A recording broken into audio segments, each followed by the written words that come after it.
ফেনীতে বৈষম্য বিরোধী সার্ভে ডিপ্লোমা ইঞ্জিনিয়ার্স ও ছাত্র পেশাজীবী অধিকার বাস্তবায়ন পরিষদে তাদের ন্যায্য বেতন স্কেল 10ম গ্রেড বাস্তবায়নের দাবিতে সারা দেশের ন্যায় কর্মবিরতি এবং অবস্থান ধর্মঘট পালন করেছে। বিস্তারিত দেখুন ফেনী জেলা প্রতিনিধি আলাউদ্দিন সবুজের তথ্যচিত্রে।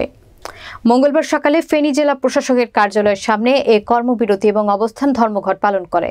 এ সময় বক্তারা বলেন, 1989 সালে শিক্ষা মন্ত্রণালয়ের প্রজ্ঞাপন মূলে টেকনোলজি সার্ভে পাশকৃতদের তাদের পদমর্যাদা ও বেতন স্কেল অন্যান্য ডিপ্লোমা ইঞ্জিনিয়ারদের ন্যায় বৃদ্ধির সুপারিশ প্রদান করলেও আজও তা বাস্তবায়ন হয়নি। এ কারণে কেন্দ্র ঘোষিত কর্মসূচি হিসেবে 1 অক্টোবর 2024 থেকে 3 অক্টোবর 2024 পর্যন্ত সকাল 9টা থেকে দুপুর 1টা পর্যন্ত সারা দেশের সকল জেলা প্রশাসকের কার্যালয়ের সামনে কর্মবিরতি ও অবস্থান ধর্মঘট পালন করা হচ্ছে।